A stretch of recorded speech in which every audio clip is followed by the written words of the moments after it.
Oyerepa News. For the chat Oyerepa 100.7 FM do sia boy mamu nyina jo na ye mamu akwabo memu nsamo ayensa ka na ya transia de ebremu senu sia bremu kase ye da twedi ampon basa ya domas sanso na evangelist kwasi donko ene what the hour of hope and the sombre no aba ya transia de batibie ene se ya twitwa obi pa ya to egwo se twitwa no anu oden montombo ase enchiremu ebeba na contractor bia ko to school mu credo campaign wasiba hanya no way nyadia obema nkwada asua de wo suku dan no mu suframa jampantru enra de tigu ye kire subransam akofa briche ade abre omanfo a womo ahafo mantamu Krobea efre honomo humahinso abatuo komisa akyerkyerem sentie nano ye friend mrashabadwam wantimi anko samba konso abia woni sema meje mensa ko ye enedafue no wodi asem bia tudwa pa ne ntia Ghana card no na wose de yes voter registration no elusumu nsem mu bete na pomdisuafo de ye friend se coronavirus no ho nsem bi omeya no wono nso wanko woni bia ko pa ba dia ma NDC ama yoko no mu pani bi so ontwe ne ho firi abra se bukwa manka sensensem mu ono nso ne nsem be ne anwumre yi ya transi bi twagu brebi ye friend Haruna ba wasi esunafo nof wanyiniti ankogina manamfo a ombebo no dua ani na wodi abusuafo na morepfmlive.com si atrase de wo wani tua e 2023 na high sense fo da bia wo de ne mapaba wey eye high sense super mega promo super ne mega ne kabom zade na nyasam ketwa eniema high sense wo mate obiadi na mso bo wro mu showroom ba bia no a mesik pani kokohwe nyasam ketwa kra se promo no mo ye no ano she na ehya ase ne tuamu akopem busum ye bewuram ya ne da to so nwotwe wo bowura showroom ba bia no a TV fridge kasia pa freezers no afa conditioners open gas cookers ibi washing machine sound system chekum smartphones ni na high sense aba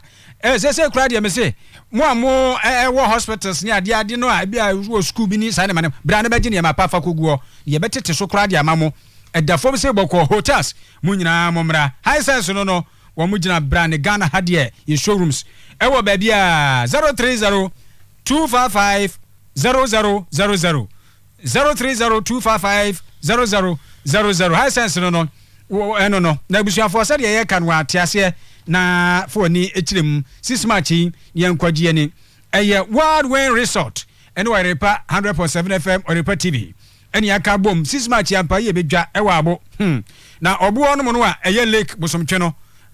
wo ba wo beji wani wo bedi fufuo banku eto apapransa emutuo apesie pito ene so bolo no nyina be pie wase na mso wa ma wa yo hu wo nkwa na wo ba 300 pe 3 Ghana muye mienu ase bia wo ge sebi boy ukuru oyere munyina no beginam na majimani sana no ye 500 Ghana pe sise wo ba on de beba na ye giregiram kama pa ye ba giani timpanifoni nyina mu hye ho 0241 906186 0540988613 Express Group for Ediwutu kwan abrochire we de anya kwawe asubia wode kwan nkasa enye de okoto gede odon kamiensa wode bakwa kodru airport no ani so atonwan bia wode ko Santine Australia USA Germany Canada UK now person ye international examinations be to say TOEFL SAT GRE GMAT any niaka obeboa ama wa ye be register ma afei wo ko to ewo Qatar South Korea Dubai oboa oye local any international ticketing nyina Express Group wadu tu kwan 055 55 50067 0249 0004 48 no what rain rest of Mr. Mubu ha no ye ni abidi gidi this match campaign be dwa ewo obo bosomtwe lake bosomtwe ntimuhia ye ho abuja forsa no send nsemi na morepfmlive.com mo amu social media handles how do ni nyina so no share no so say Oyerepa radio and say Oyerepa 100.7 no theatre say de babia mehia ho Korea ene di battalion anim no mo maka so etachi ye be som Krobea Asante menimenu aba Piesie Lardi and some no entremu enie Yeko from Mantemo Volta region na Akuafe MA Junior High School. School dan bia esi no ho no no nya asem ketwa. Mekan Akuafe MA Junior High School ewo ho crossrin no mo. Na nkwada afa omo pen atwe omo buku de omo bag abo wonum achi. Sa akpele no ma me be no na no pa na mo omo a eni kwetiri de chi enkruma nkwa ma gide fefefe so bedi mfia wadi.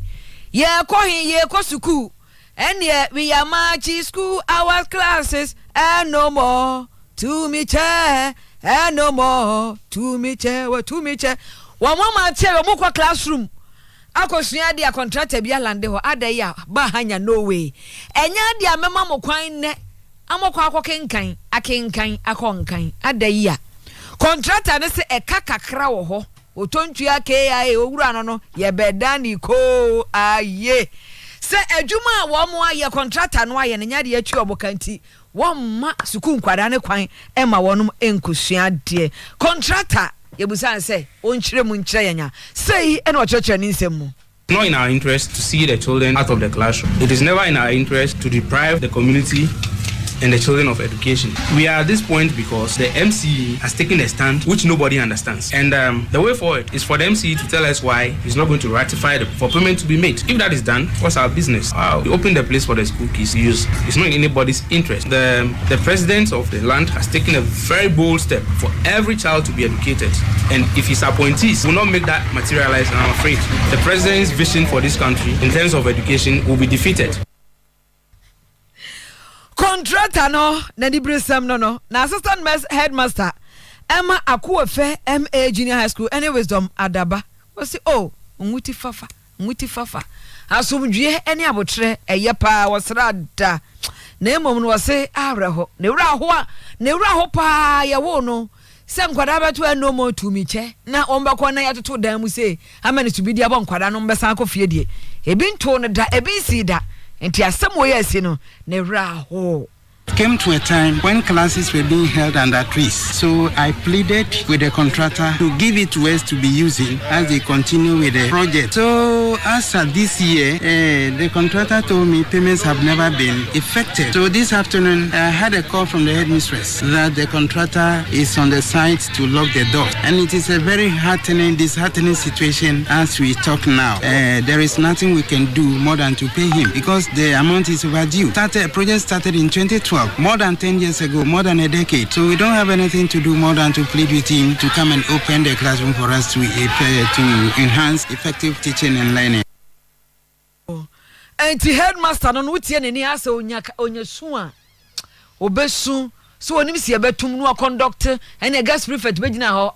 our father good afternoon heaven and no be dane nkwara no aka ni nyina kama na we yesie na honorable divine Boyson home municipal chief executive officer one so dia rehosam ekasai. Ethically and professionally, I am told by my works engineer that is how it is done, that it is not his fault that the money was not paid at the time and the job was still in progress and this is his final payment. He shouldn't forget, he has not completed the job either. When I asked, there is a difference between a finished construction and then a completed construction. That project is called a finished construction. It's yet to be completed and he must be advised accordingly that before he brings any other thing to me again to approve his certificate and other thing, the job should be completed and handed over. Same. Yo, anti MCE, honorable divine Boyson, as said the Bible, Siano, Juma Esini Wohoi, any akatua, a Juman Wana Fanny a Fawonian ye, and Tinadia or this kind of a man to Vieno, Tinian Jessica, yes, sir, one more shada, Enna, Yenchia, contrataneka. Abushan for ya twaso ya kra ni Oyerepa 100.7 FM na mo am Facebook no ano de pa ya twaso ya kra ni ya for ni bi ba so sesi ya be sa de atosu bim a kire se yewra kwame penin na sabre ya twitwa no twitwa pa ya wato anano wonse do na wanya mfie be se aduosia o hwe papa penin ya woda ho na ne nan ba ko da baya ano de papa de na asie asami si wo apam ya no ewo Gomwa West mensinim mfifi mantemo sadia ne ba ye de samo yamche se Johnny same akwaba ye ja me jo semini pani ni wo no awre ho pa Bema te drama pa on wada bias ano. E dey ne sipote. Na ni esi ani say eja kwa me penyin eye fisherman wo apam wo gomwa west man sinimo na oko ahayo no epo fishing that is fishing no enu enwumre no ba bedu apam enti na je say anopo na wo se ne ma no eye kiti maniki tika fan phone so eye 30 Ghana cedis eno di suma ne ba pa se di phone ne ko mo ba mani benda ho ne yi 30 Ghana cedis ne be bi ma nya bi ne enti ne ba ne kono ena mante bia omo pega na de omo huni omo de omo ahoden ye eye dimi sam ne krono de ne nyamra sam dabra ban sam na omo di de na omo twa baiwa no kwan se onfa phone no nya den ema wo ona baiwa ne insist se nya de odi phone be ma omo twa baiwa no bro no kama e di phone no fi no ho abayo ne di su ne kokobo o papa mane e wadi 60 years aye fen oru akwa mepeni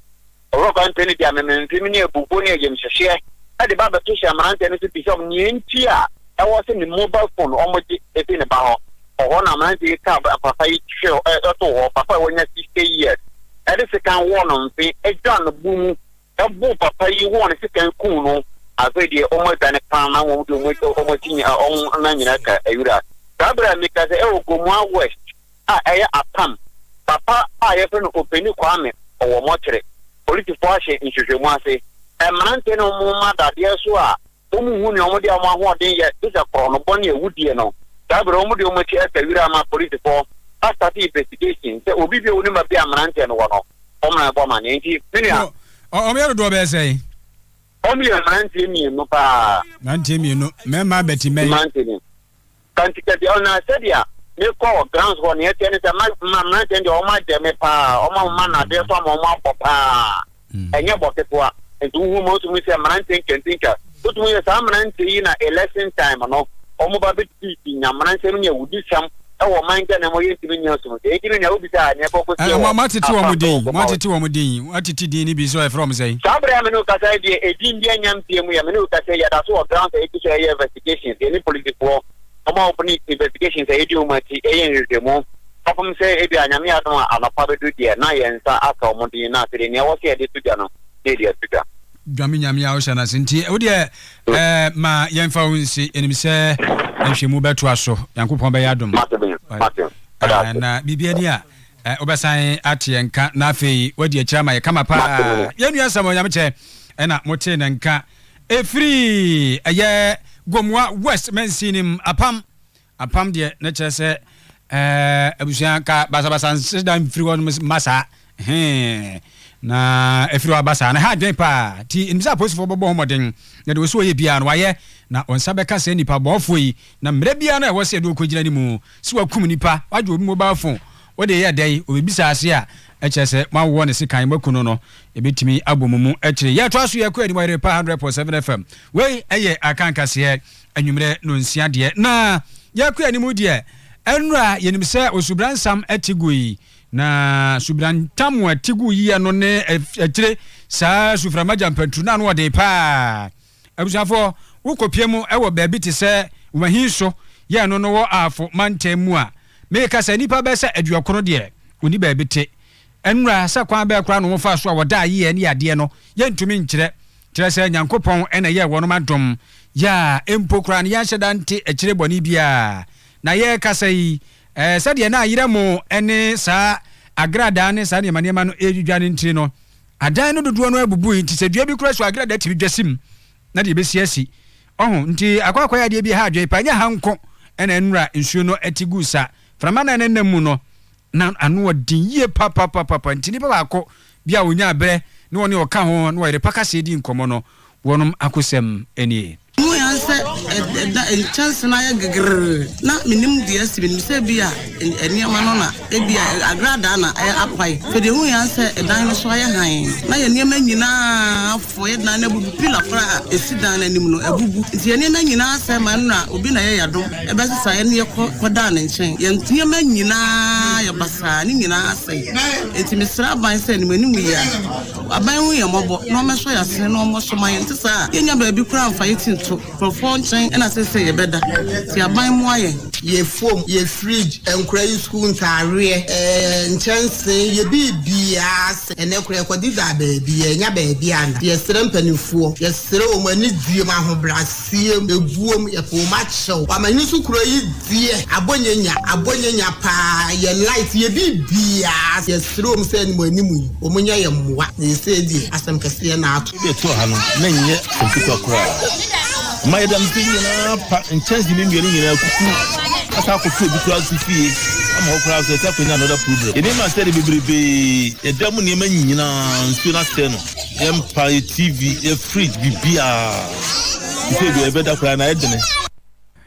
One more woman he so and I'm what you want cannabis for and you must say Omanfunya baby na Hajepa way a for Mantemu Moncafra in himself Sabria Cadison on 24 noa Omo Beno Pinchay no Mabe Mwaka cannot move when ya swasemu Kofa Sonia Sobiane your friend is a second Mukubakubia and you pay him one amabwa why I Ben Day Ghana maybe I usually Yo, ye kweni mo ye ko Ghana mrasha bedwamo. Na watwe mu no ye bo mo kasese mrasha bedwafo na wanum ehwehwe abato komisa maami Jean mensa so mayi ne ho ano ewo nsem bi mo. Ni nyina ne se Ghana card no se de beto oba sayem fanto oba maami yanko na emom no wo mana na musifo ene koye ene den maami ne ko mrasha bedwamo ye busa ne se e die ntine na ano ye frɛ no wa ma no se yo. De tie ne se ne nyuma dɔɔso na wiase nipa nuane nipa mutumi dan wa hye mutum ye nuanem Nigeria fo eto aba enti wɔkɔ hɔ ekɔhwɛ mu wɔkɔ hɔ kɔboae de obetimi aye no so kɔkɔyɛ enti saa bre no amrahye bedwafo frɛ no na wɔtie ne na achi a wɔtutu nanamɔn ɛwɔ Nigeria man no mu a wɔdi dwuma sonko a ɛbɛboa wɔn so empuntuo na enye ɔno a ne boso na sabi wɔde kɔɛ na emom no ECOWAS Observer Mission eyebedwoku a ebibrem atoya kan wo mabomu se ye to aba wonom nkohwemu no na oka ho bia wonompo na odi animu a wode omanfo ekoye. Right, Honorable Speaker, as you may be aware, I was out of the jurisdiction at the time when the invitation was received from Parliament. I was attending to an invitation by the ECONEC for a peer exchange and election observer mission in Nigeria when your invitation to the commission was received. Indeed, your letter was received on Wednesday, the 22nd of February, requesting for a meeting the following day, that is Thursday, the 23rd of February, 2023. In fact, had I been aware of the meeting, I would have rescheduled the mission. In this vein, I'd like to use this opportunity, Mr. Speaker, to correct the erroneous impression that I have failed to honor the invitation of Parliament. For the records, this is the third time the Electoral Commission has been invited to a meeting of the whole House. The first was immediately preceding the 2020 election, and I led my team and presented a report on our readiness for the election. The second was the meeting of last week when I was out of the jurisdiction attending to an invitation by the ECONEC. Today marks the third time we have received an invitation to address the full House, and I'm here in my capacity as God's servant and the chairperson of the Electoral Commission to lead my team and to present our justification for the draft CI, which is the subject matter of our deliberations today. Mr. Speaker, the CI before Parliament seeks to promote the continuous registration of voters and advocates for an all-year-round registration of eligible voters at the district offices of the Electoral Commission. Yo mami say one shot that send a medical chremuno nene di oba wo be kire nsem de nti o mo frɛ no aba ho se erade afuna na afi so ye abadwuma yani a wo ye abato komisa panyi nti ni nyina obedi ho dwuma pepepe nti waba na ne nkyeremu a wode ma Ghana emrase bedwa enono ma meje mensa ko mrase bedwa fie nei na enkomo no akwa tente kakra chese na wo so to ne bo ase no wo kyerɛkyerɛ mpote unse ehyebi no mutrim se Ghana card ne kra ne de beto aba afesu se kobase ye voter registration for kra no a eno ne ye de beye saa ade no nti nkomo de e wosoro pa ampa wokoye ne wokwa akokirikiri mu se ne nti Ghana card ne kra no e wese dipa bia wunya bie ne kobase se eno mpo ene ade ye voter registration no a e wese wo de kona ade kokoye no ene se onse ye trading ni sa no abosa kwada abobo nsebi nanim kete sabe sempoa na wakogina ho wose me wo mfie du nwotwe wi akwada yesuso kra no a ebia vie be dumienu kra no na dumiensa onya na ode akotwere ndin ade bia efra na garanta se bia obi nkogina nipa no anam no won guarantee emfama no bosa akwada no wakofa bi no ode ne ko nipa ne kasam ye Ghana ni nko ade a kofi baache wonya ti kofi baache pa woni ano ye Ghana ni wa guarantee dia man sa akwada no so wonsua na ya twere ne din e won kwangumanim se ye to aba onu so betimi ato aba na se mpo ye be register no ye man voters register ini bi sa voters card ni bi no na ma meje mensa e kire se sa akwada toto fefe tweke little stars no ni so ade hunu pa ne se nei si ye de Ghana card no e ye registration no a e be bo kwan ama sa afo ni nyina ye yiwo mafura fei frama fo no a titu Liberia fo maje be nku aboso maje akpala aboso anuani no maje aboso no so ehunu omo soso no ebebo kwan mo nyina afiri ho na yetimi atwedi ne hu Ghana fo a ewoso omo atwere wondin. Mr. Speaker, another significant feature of this draft constitutional instrument is the proposal to adopt the Ghana card as the sole source of identification for any person who wishes to register as a voter. This implies that the guarantor system, which hitherto allowed a registered voter to vouch for the citizenship and age of prospective applicants, will no longer be relied upon as part of our registration exercise. The reason is that over the years, the guarantor system has presented us with several challenges. Unfortunately, we were unable to discard it much earlier due to the absence of a national identification card such as the one issued by the NIA. The challenges with the guarantor system are twofold. First of all, it opens the door for registered voters or guarantor contractors to guarantee and vouch for persons who are less than 18 years old. Secondly, it allows these guarantors to vouch for persons who are not citizens of Ghana. Such unqualified persons, usually minors and foreigners, use the door of the guarantor system to try to get onto our register. Mr. Speaker, it is important to note that to rid the register of minors and foreigners in the year 2020, the Electoral Commission established the district registration review committees, which worked for several days and weeks in all districts to expunge the names of minors and foreigners from the register. We were able to successfully expunge close to 40,000 minors and foreigners from the register during the registration exercise. It has been argued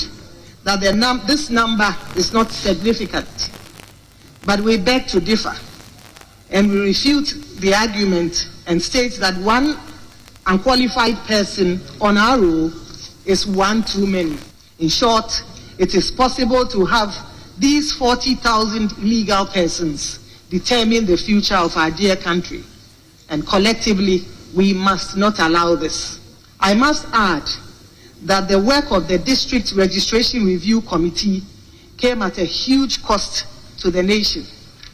It was unnecessary, wasteful, and time-consuming. For my mensa sa toa so ene ententem kra what is we dey say bia wo mu su obi hu kwan se won to aba wo ha usua untimi register o ye frama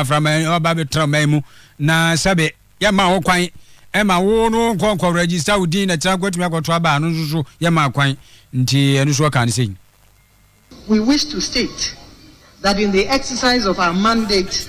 we are mindful of Article 42, which enjoins Article 42 of the Constitution, which enjoins us to register Ghanaians who are 18 years and above and who are of sound mind. We do not intend to disenfranchise persons who qualify to vote. It is in our interest to register them.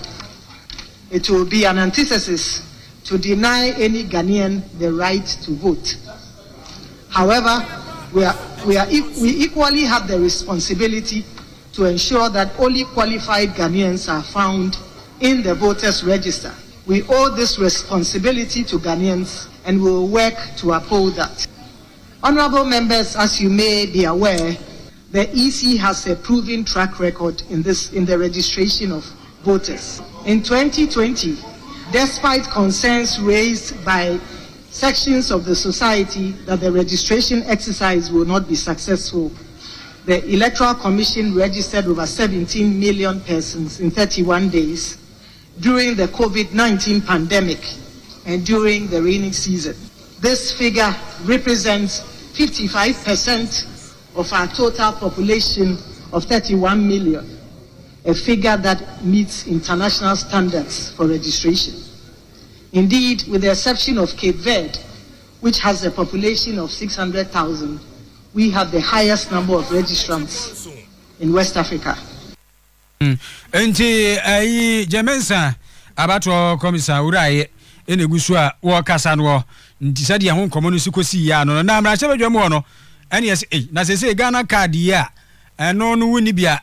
untimi enkwaye registration bi na wanya voters ID bi no sese dodo no aso Ghana card ya sankan na ade nkwati a ena boss wo trese professor wasiska kura ni ho ni ye dia ye adwuma wase wo mde ye dia bo ho bra ne ade ebi nso keka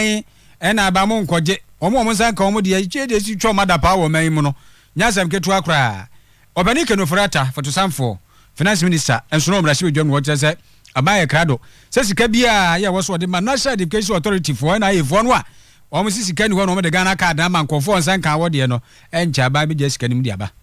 Honorable Speaker, from the presentations, as the NIA Professor Atefwa said,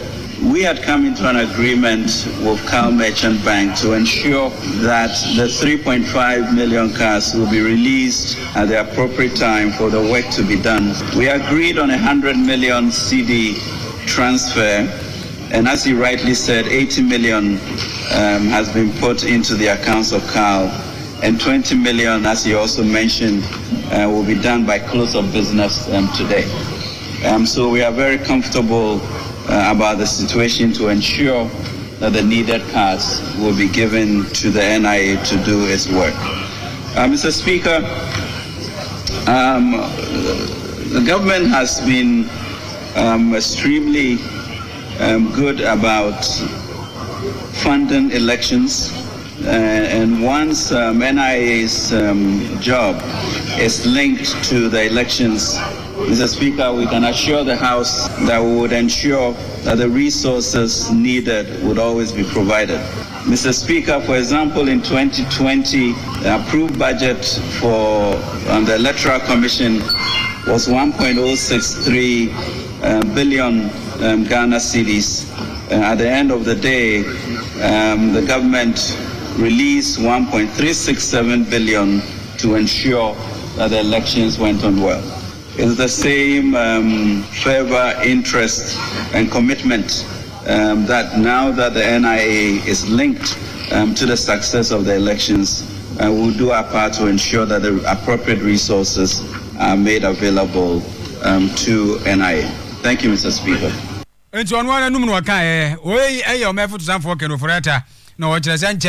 And yes, can cry Bassisia, not from the Ayajuma. Dear Jay, Ghana card, yeah, only and dear coming in a budget. Tiania Baba, the buy among countries and my Lardi and Krobea. Wasam Masamia, someone Masamo, my munsam, upon the munsam. Near some near the Mamasaka said munsam, upon the samo and your dream. Emrashe Bejamo etonsa efre honorable kwakwajima menum so meyi nsembia for COVID-19 ronwa asano ehom wantimi anko nenu akire no ena anamusifo bi koi se wonu mu ko kirekire mu se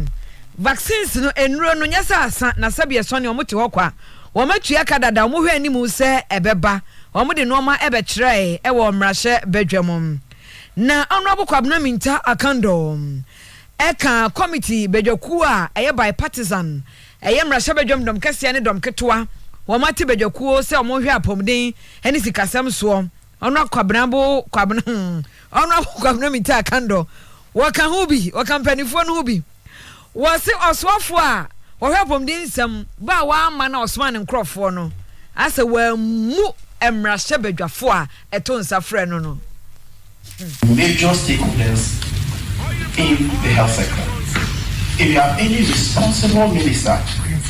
who should not be invited, he should be running to us to brief us what is happening. Other ministers do it on the floor of the house, and you attest to that. They don't wait till ministers call them. They don't wait till committees call them.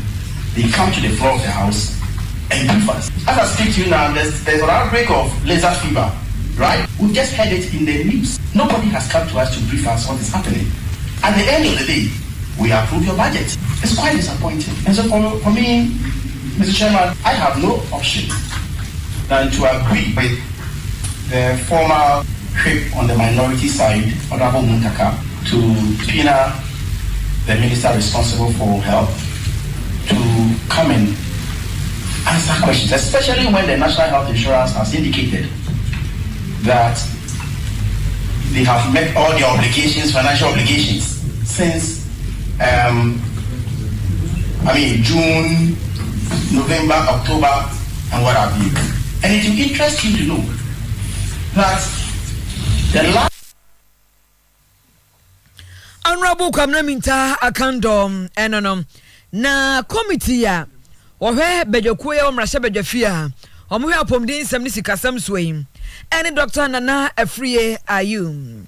oche say information bia free minister no ho ama te wontimi mma eno ansa ba wuruanka onfa ho kra eno ansa ye freye wama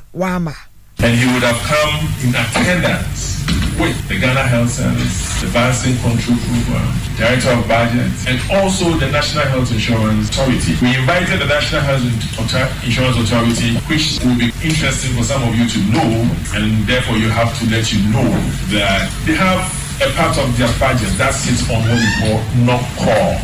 mandated by the Act, usually not to exceed 10% of the budget.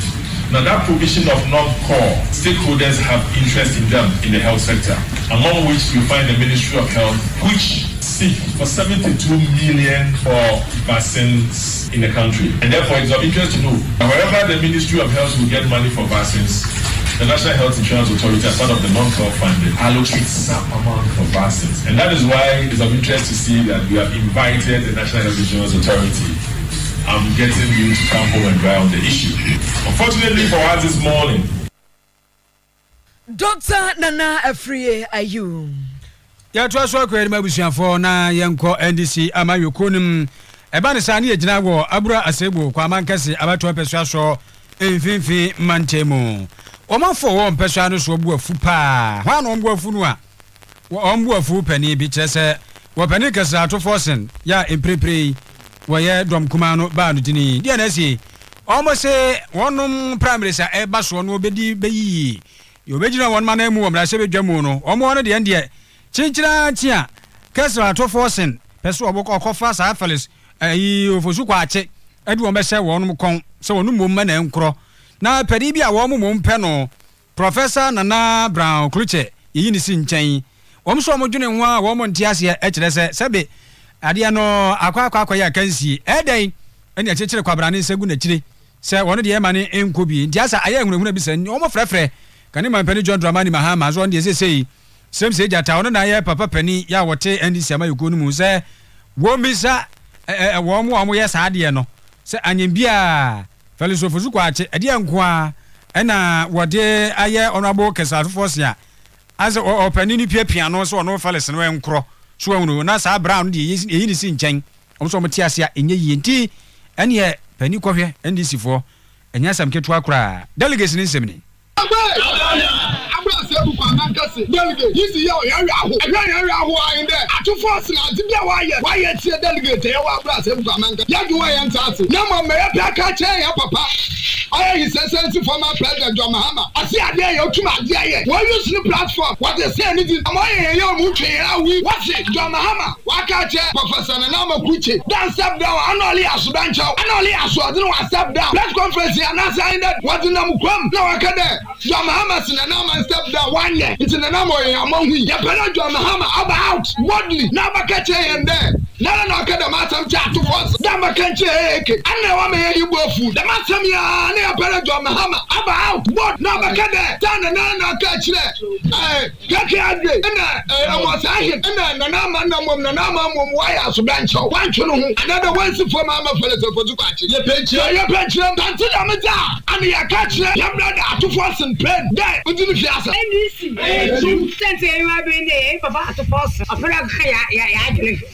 now, everybody to force. I didn't force war. What day? I'm okay. I didn't book. Yeah, you know, I don't know you talk and pay for ever to Bama. Why for? And you come when you are and say, why, I said, I'm throwing that. About to force why any of them. Why for woman too? Hey, there are 2 for supporting and I will first. If you scratch it, no support on. I'm there, come myself. You do. There you are, Papa, and you do. Send them all here and more about the 2. I want to choose the how I play AK. I don't the Taba, I don't some AK. Here, part of us in here.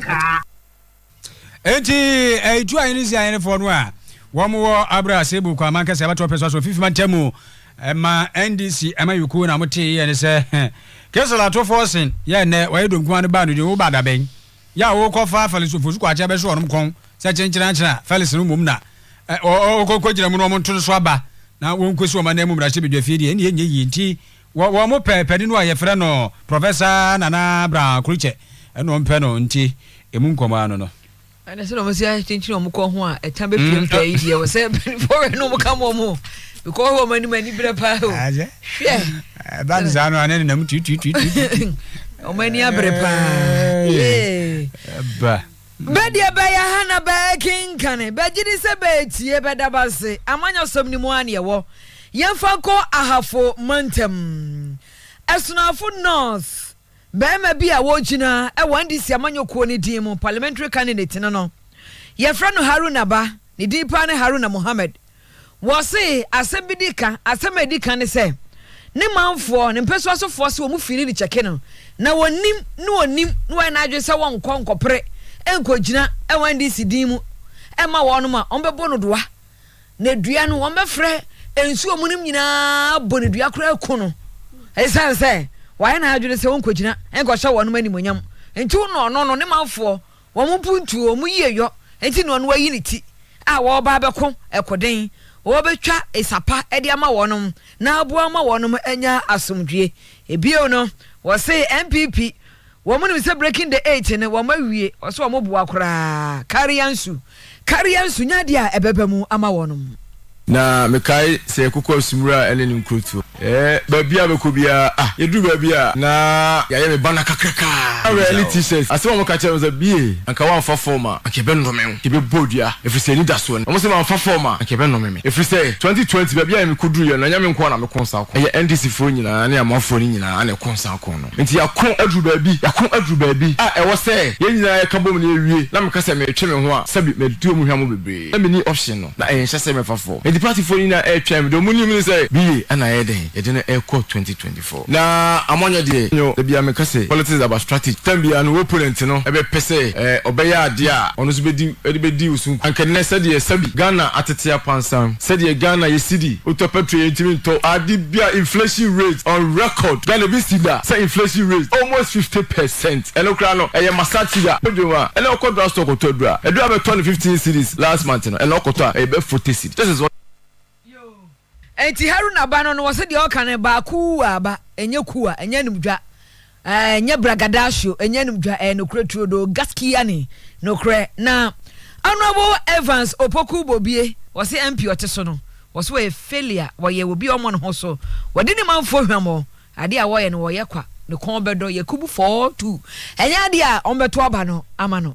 menyin ni se amonya ku mienu no ni nyina eye peda amanyo kumyo ni nyanya esuna full of me national politics national person kan ya locally esuna full of the bia me kase sabi panyina ana political leader wadi ehwamo we felu apa MP kase ye person since 2000 ye 2 MP abama MP bia ma ni nyanya dibra wonyinya toba ma onyame nyako nanom ene amanfo ne mpaibo ye toba ma wa na wonya deputy Brunafo region minister Brunafo kase ni nyina ona na ye deputy minister I mean charge ye efemelu kra ma ana nanom ne amanfo ne sa bompae ana ni minister na wo ho no ye lands and natural resources ana yes ono sa me minister bro ahafu kase minister kase o me am charge ye nanom sa bompae ahafu ye ne ye ho nyame anu kra de ye ho nanom se labi ye de hie nsa manyo den emrefi na o me ahafu regional minister na nanom nyaw ne amanfo ne nyaw pae ba bi ne ye momaw je se be o mampanyans ye bompae ma be o mampanyans papa bi be ye sa di brewe nyina na wo hwe sabis ema mi krom ti se ekroti se emem etoma MPP ene esunafo of etoma MPP na se wo hwe se untimi emfa wonsa entene adie mu a sa emfiensu papa ya yamaya na areho bebe den tia me kasa amanyo komunu nyepe no ye 8 years no di bra na ekuta ye DC wo hwe political hierarchy na lada na di bra esawo mba DC mrante bebe wa sa di bra de mo kra na omonye but is Haruna Banono ora Haruna Mohammed di ocheri nya che so bu fili cheke no area mu ho nti eho mathematics nkontabuo ena odi egu ho no abusafo ya to aso akwa ni na ye ne sei okwa asubiti a ewase atu abo ase na mpempena wade so ho equipment atu abo ase ne yade show yade pa se bia be ko ba bie na eniema wase kikasi ani ne yade hwewo bi ni ho no ya na awre ho ebi kure ndro di akire bi be ma bi je ko na kokokonom na nsoso eniema na yade ba hwe mu ne yahunu se aha na bibi se hye na akire ya ma ndro no eno ne agreke no ne na eden no eno opani Anthony Ameka wono etintintima pa ewo Federation of African Medical Equipment Disposables and Devices Manufacturers and Suppliers ekuo ba ko pa no ewa papa na we no mo pa kire se dodo no anu pepra wade equipments no ye kra de free nkofo ama so na eba de se ni bo ye den pa ditru ankura supiti ni kura de ene na enya sam ketu anti wonche mu bese aduokron wotwe 98% eba no medical devices no ye kra ene ye de ba na wo mo kan sa na wo mo pa kire se medical consumables anu ye bia me bubo su bi no ebi ye diagnostic imaging equipment so and dental devices orthopedic products and prosthetics among others na chess among others no eno nye equipment ni bia de keke ka ho pi tinema no edoso eno na opani Anthony Ameka etrese se ni buo no aye den no kra no omuntumi nto eno no wakire no soso no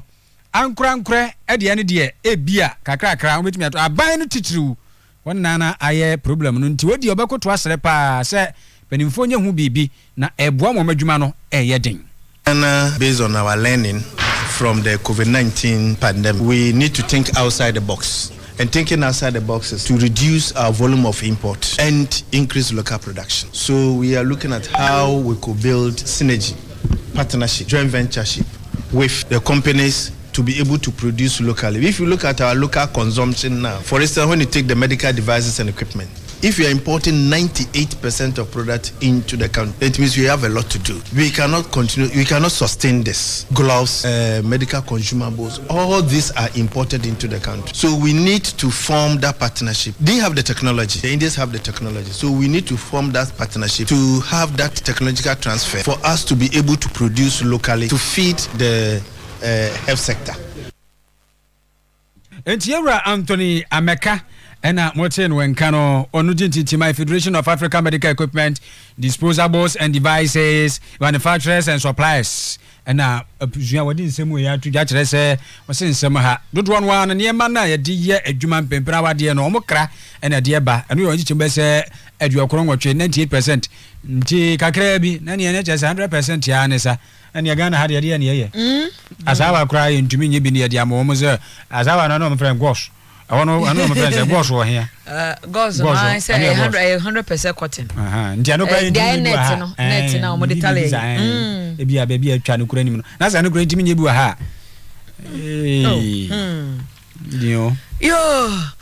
ye ko anim ye tiefuo semenhia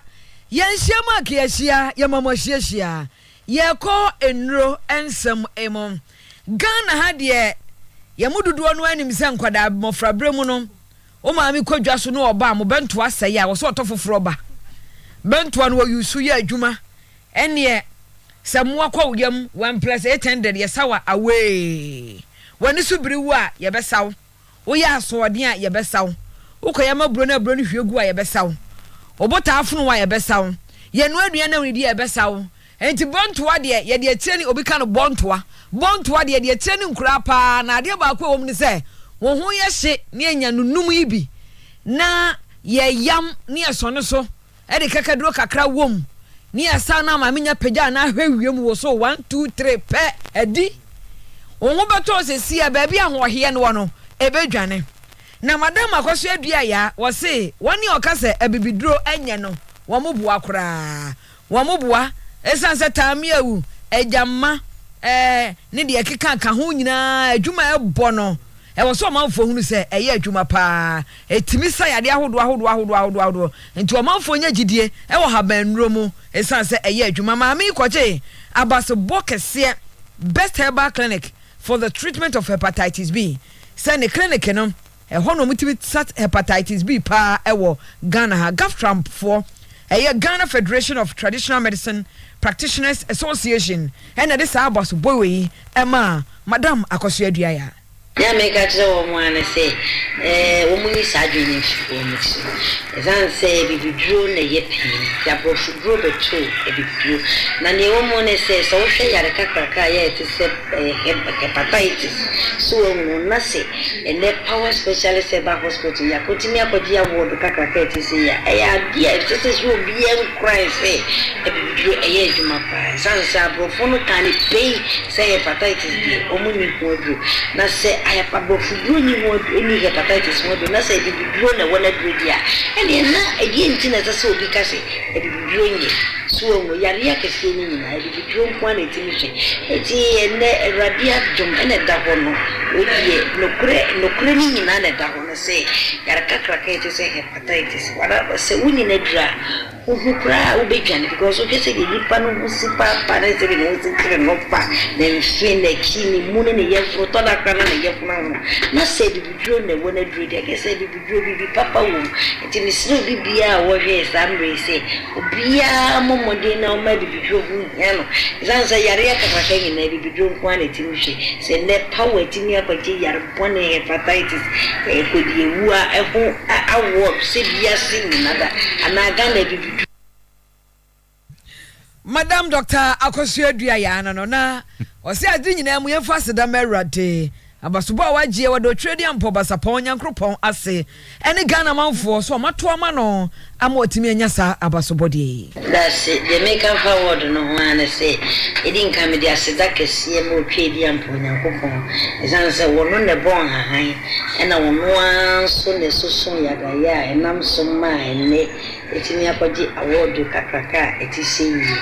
na ne make bi mu so ne say le de bibia vote ma power specialist hospital e bra capsam e ya award kakaka etisi ne ba say yin vote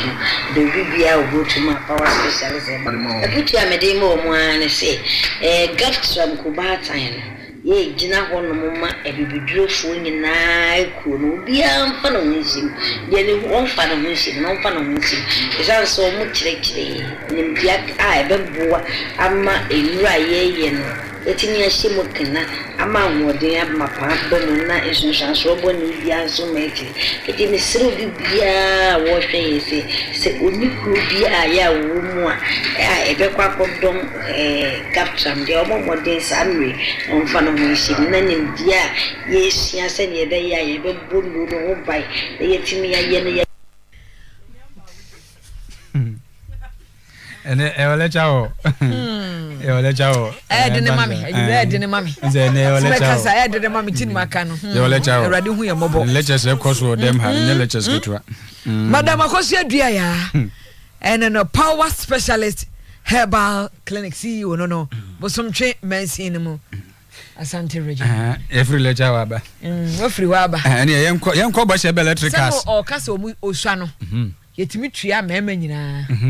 Ene kasa mema de tua ma betimi ahe no. Enye. Na amanso ya fefa. Ma de fefa nkuto na ya ne ya de fefa. Na ba ku yam tie sa akaka duro ne ya de fefa de. Miem himi o. Ende enye. Ende se ye de sabantua ne de. A different no but odi akakaduro fa ho a on say ye wo said ye flora ye wo bibi wo ho no mo a bacteria wo ho a ene pH level no odi bibi afoforo ko wa say de bibi e kan no o say no wa betumi nya cervical na ye bese ye na ade no so de transfer ya ade you know but say electricals foam ana amema na yi no asesedwa amema na yi no bofro tumi no transfer ya pa but say electricals yabusia ene me kwaya amaba but say electricals pa ye bose ba ja nkane afie ni ha open kane ho bibia open fan cables bibia wo sabe ka bi bose ba de ne bi edi adanse pade kirewo se ekoyie keke bose ba e ka tro se yakopon ya do me kira no waba e ukuada e midweek tete so le fo Oyerepa dem bose ba plus aso na pizza tatiata ko for danim udu kiss and cheese danim so ayebutuo no ne Ben Republic Bank no ene ne di hwere mo 03220 30838 0541 125 339. Na yakwa jumaku a your friend no Funny Love Company. Wamu de diapers papa. Funny Love diapers. Diaper bi wo hono ma wo de ball ba no asese a na afo. Na kra ne to o shedika na nto ayetotwe no de nam. Funny Love diapers papa. O mini midi na maxi. Sizes intifade e beboa wo ba no de ne wo ba no bekom. Upe bi etu a taifa wakiki enkran ebi wo ho Kumasi anso ubenya bi ewo Dalini Fee Ventures Abrepo Junction mama akua wo mrom pharmacy opposite wa Kumasi dada boat ewo bantimedwom Agric Enzema Asia Junction ho Yehowa store ewo ho no ubenya bi Agric Enzema Presby Junction kwada so ebi wo ho KO Adeshiman first floor shoemakers ho no ma eho so ubenya Funny Love diapers ni bi etum 0244 890159 0244890159 and 0268 288235 0244259561 ofra enwa enono yo na Matilda son ewo akoso wasa ekropon ne chese Western region finfi atoye mantemu na wo chese and the handbag my bag ye be yani techno mobile phone be ne mpaboa eno ne slippers na NHIS be sa Ghana health insurance card eno so ebi eka ho ne ne ma bia hia ne pa na kwaba se wisi wadum ha na wasisa ne ba ho kakra sisa no ba kakra na je se ma mienu bi omotika ne mu no pabam omo de bag no ekọ to omo wachina hwa wo hu china hwe bag no wo sere ma mienu no amofa bag no zuza wo mu na amofa e timadawroma e bia mo de bag no afre no momo modi ansa ne nsabeka obi so se bi o magasi ba bia sa health insurance card ni hia no na mobile phone ne slippers na mobile phone body azabe edem ye bompa ye se nsabeka wai den ya nsabeka kwa kuma to yem na inimse bibia ebe ye fine munya na dom ye frɛ no Matilda so nti wahu se card na kra no ni din bi sa wo so Matilda son na waye na dom na ne nsa aka when so Anita Abraham ono so ne bag na ayira we duka daya Anita Abraham Kofodua Eastern region na wase ne bag no ne ntade wo mu Ghana card National Health Insurance card Eastwich card voter ID student ID any no ma bi akome ne no ma ne doso pa na wase maame bi ton force ewadum to oduru ho no se maame me de bag isi ha no makwa aba okoto do Costa Pharmacy woko esan ya okoya wo hu maame no se ne nisu na atan no wo hu ba bi kro se de na isi wo so wo hu maame no ne bag no so eni honom enti wo stress maame wote yenka afre number we anafabra Oyerepa FM hanom wo se for a handsome reward obamu abasobo kakraka for 0246 649496 0246 64 94 96 0246 64 94 96. Anita Abraham nti din wo card no so nyina hey Anita Abraham Eastern region wo nti wo de beba Oyerepa hanom na ne nsa aka yo abja for akaba ku bi mana na nka bi o em story ba ku Isaac Ajimai was on a handbag and also 3 mobile phones no phone screen yensa phone screen wom 1 iPhone charger and phone accessories ewom was offer car na Africa jetia ekopo okrum osi so for line lorry station ho ohun se oja ne bag ne wokem we say mobile phone yensa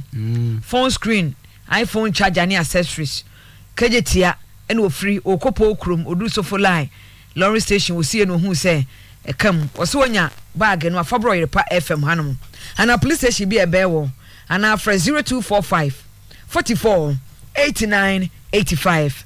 0245 44 89 85 0245 44 89 85 yo abusha for ya fa we ntwimamo na yakuya ni media na chese otima ntemu na ye gina otima ntemu de woda NPP amayukonu ano se kitamdifo ene opani Musa Sedu na wo chese enkofo keka ono so waka bi o mai mu ayeden na nso so zabi ekusa bi anya ado nyankopon de wonwa na hwe enkonkon ba se wo mai betimi adane abutu da biara da emfa wenfa so mai mu ayeden no eda asebo a o mai eda so ekọ na nimegina de gina yente boni bia Musa Sedu ne ntia no wo kasa apote ne de sebe ka kum ya bagino Musa Sedu no anum yente. We are in difficulty as a country, which everybody has admitted. But this economy has not collapsed. An economy that has collapsed cannot be running free SHS. An economy that has collapsed cannot be paying workers' salary up to date. An economy that has collapsed cannot keep our lives on today. We can say if it were under Mahama, your lives would have been off. An economy that is collapsed cannot be recruiting policemen as we speak. An economy that has collapsed cannot be recruiting fire service. An economy that has collapsed cannot be recruiting members of the Ghana Armed Forces. The president went to present a lot of vehicles to the Ghana Police Service. It's economy.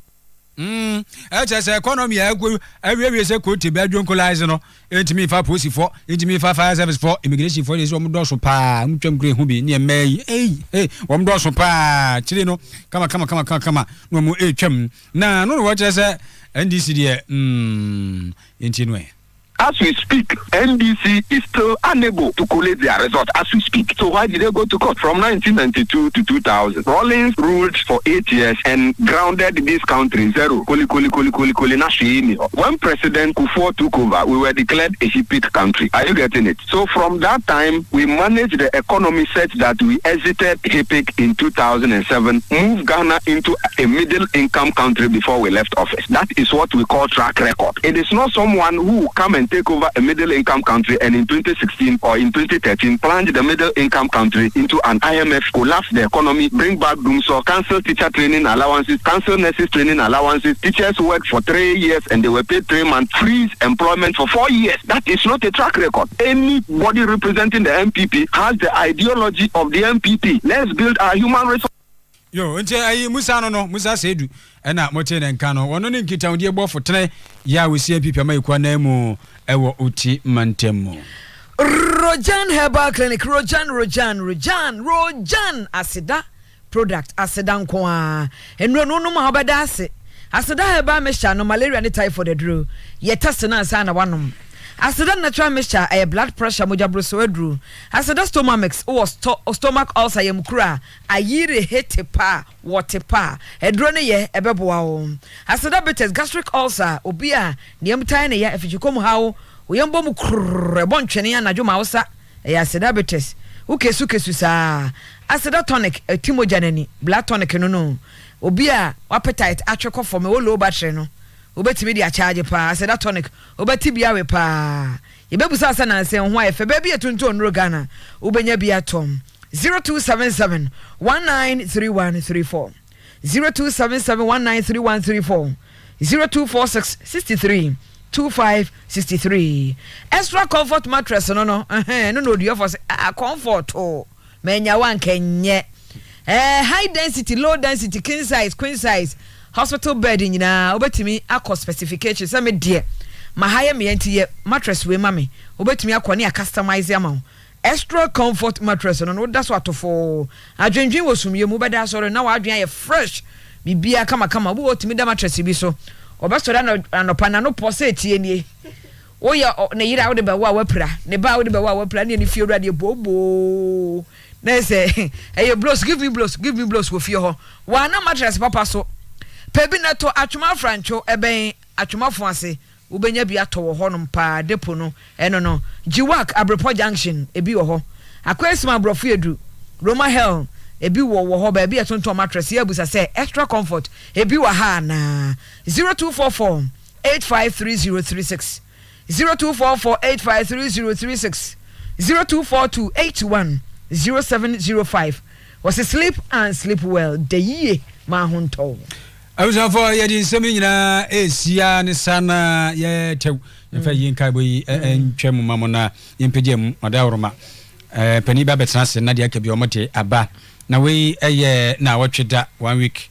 de tiane se pani fu ate na wotweda ayipa so ne na sayata otumfo sasamo hene santase no wo na kwabra ba otumfo sasamo dwato hene eno no santase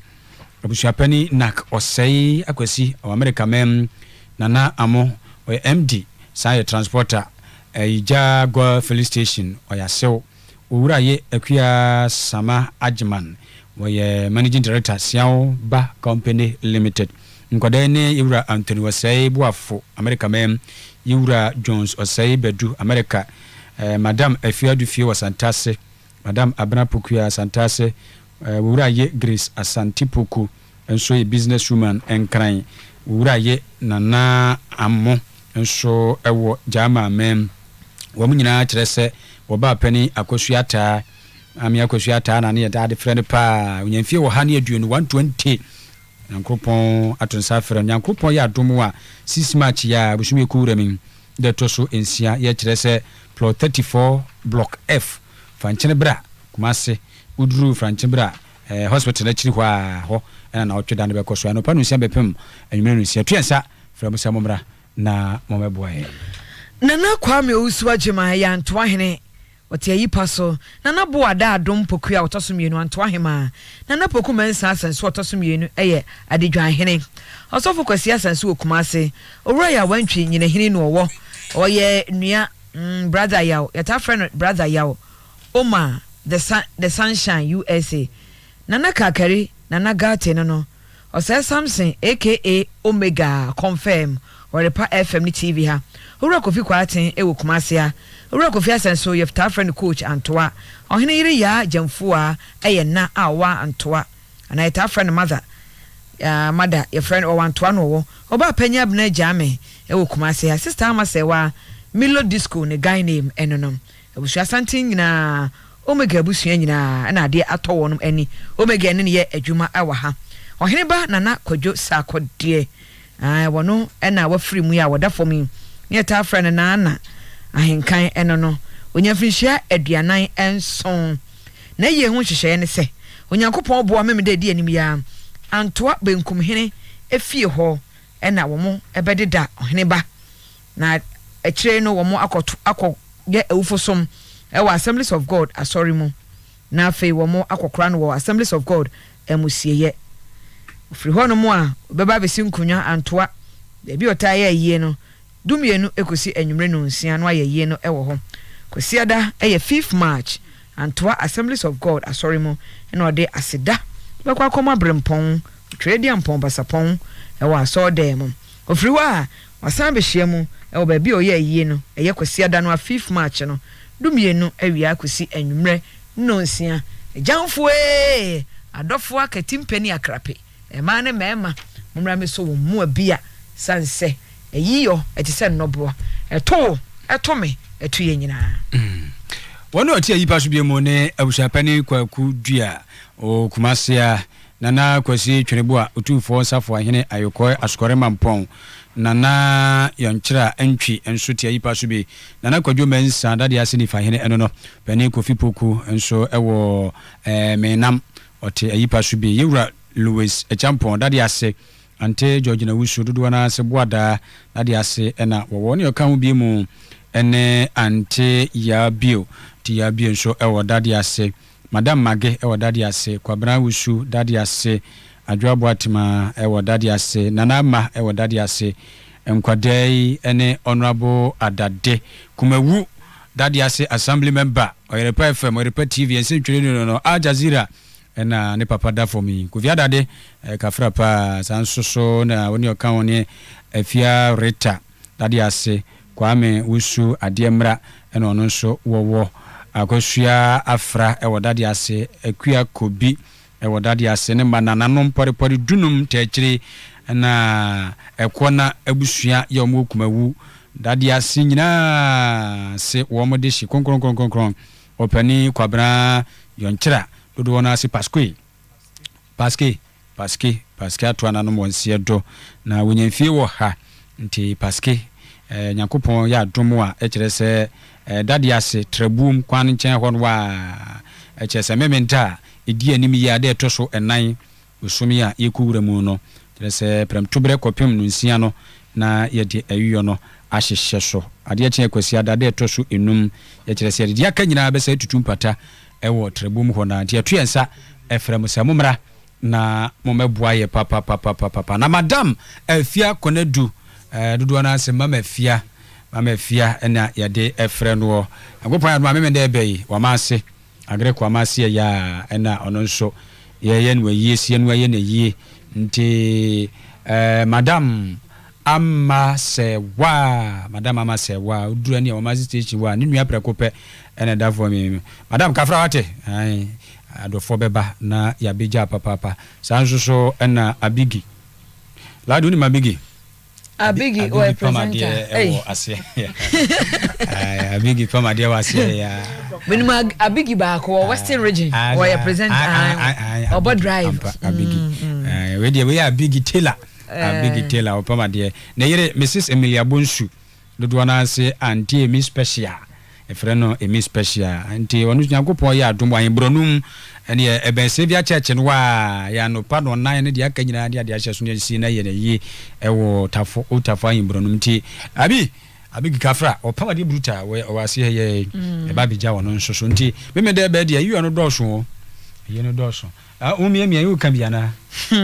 na nke ni nkra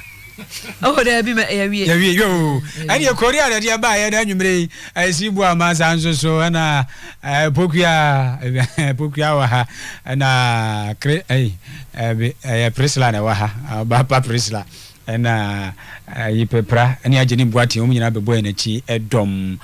Jimmy Clifford so ka ho Krobea Asante ni nwumre menu aba Piesie